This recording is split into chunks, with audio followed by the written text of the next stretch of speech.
Hi, dear ones, and thank you so much for tuning in. This is Natascha's journey of visions and prophecies.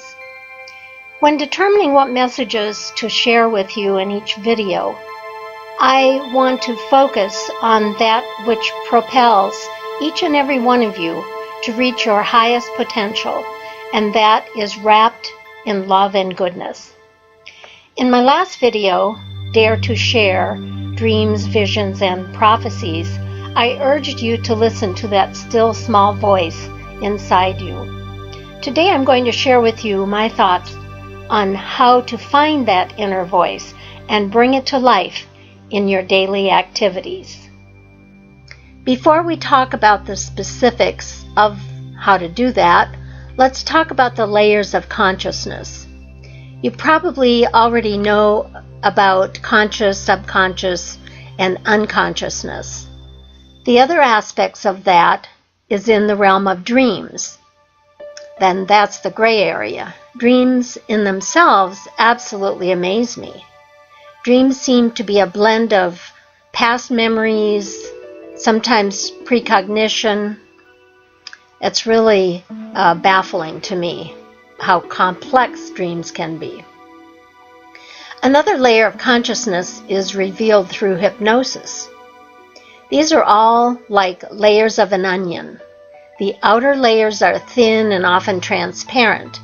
As we remove those layers, what lies beneath is more dense, less transparent, and delves deeper into the realm of transcendental psychology. This is where the layers blend conscious with the subconscious. Humans are spiritual beings, and many believe the bodies live and die, but the spirit being lives on. I probably don't need to remind you what a controversial area that is.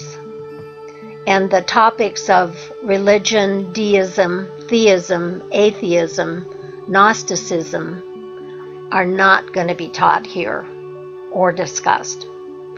That'll be left for other practitioners and people who know a lot more about it than I do. So here, you probably thought this was going to be a simple discussion, but that's wrong. And what I'm going to talk about here only scratches the surface of the complexity of human nature and behavior. For this discussion today, we're going to leave alone the ideas of conscience, morality, ethics, right and wrong, and all that those terms imply. Well, with those ground rules laid, let's begin. The first premise is that extrasensory perception is hard to measure. Yet the scientific approach to investigating extrasensory perception is burgeoning into the field that is called remote viewing. That scientific endeavor has provided some degree of credibility to what lies beyond the accepted five senses of sight, smell, hearing, taste, and touch.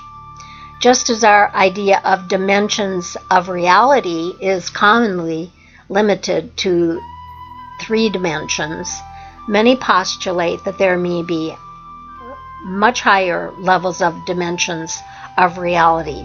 Some say even to the 12th dimension. One concept that's gaining credibility due to many genius minds, such as Einstein and Tesla, is that matter is energy and energy is vibration, simply put. The human body resonates at a frequency of approximately 5 hertz. Every living cell resonates at a particular frequency. Even water has a frequency of vibration. The field of the electric universe is opening us to review and modify our entire physical description of our nature. That includes earthquakes down to disease and everything in between. It's becoming an accepted notion that lowering one's frequency of vibration allows our minds to move from alpha and beta states of consciousness to the theta brainwave dimension.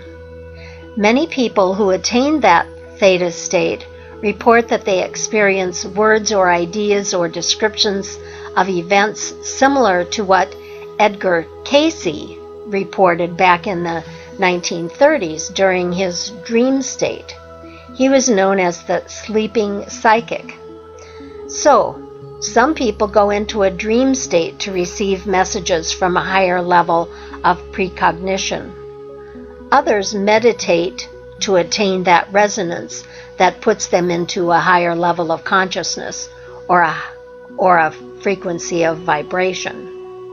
According to Dean Evenson, and I've linked his video and article below, I quote, "Our physical body is affected by vibrations that are below the range of hearing. One ultra-low frequency is called the Earth Resonance Frequency, or ERF.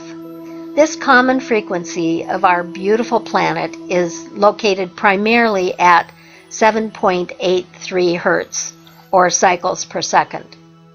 One reason we are interested in that frequency is because it is very similar to the frequency our brains emit when we are in the alpha brainwave state.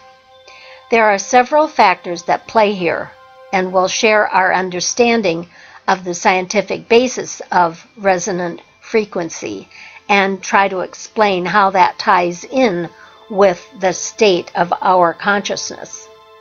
We will also describe how the ERF, or other ultra-low frequencies, can be used in music to support reaching a meditative state or healing zone more easily.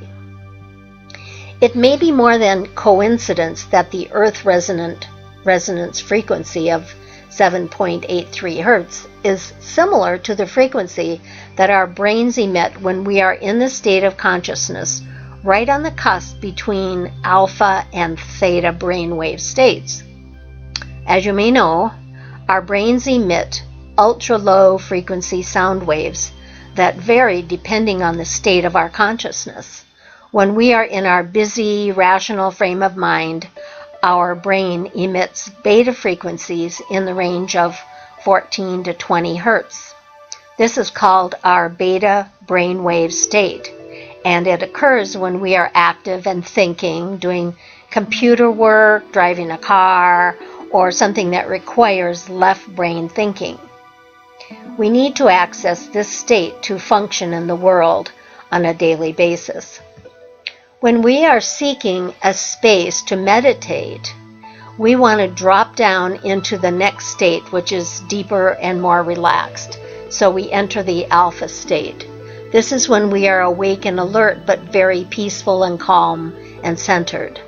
The alpha range is between 7 and 14 Hertz, and it's a very safe state to be in because one is still awake and alert to their surroundings, but also open and receptive to being at peace and accessing our more intuitive faculties. When we want to go even deeper, we drop down into the next state, which is called theta, and the frequencies our brains emit at this level are around 4 to 8 Hertz. Theta is a state of deep meditation, inner quiet, and even trance. Deeper still is the delta state at about 0.5 to 4 Hertz and occurs when we are in deep sleep or even in a coma. So as you can see, the frequencies right on the cusp of alpha and theta coincide perfectly with the ERF of 7.83 Hertz, or cycles per second. To further understand how this works, here's a short explanation of resonant frequency. Any space, whether it is a room, a bottle, a cathedral, has an inherent resonant frequency. If you sing a variety of tones in a room, there will be one primary tone that will sound louder in the room. or if you blow across the top of a bottle, there will be a tone created depending on the size of and the space in the bottle.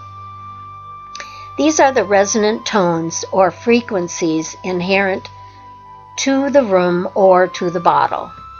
The resonant frequency of the space or cavity. A flute is a perfect example of this principle, since by pressing a key and changing the size and length of the chamber, the air is blown across and the pitch or frequency of the note is changed. Now let's look at a much larger space, the atmospheric cavity that surrounds the Earth. That spherical donut of air that's between the Earth itself and the ionosphere. This vast space also has its own resonant tone or frequency, which happens to be in the range of 7.83 Hertz.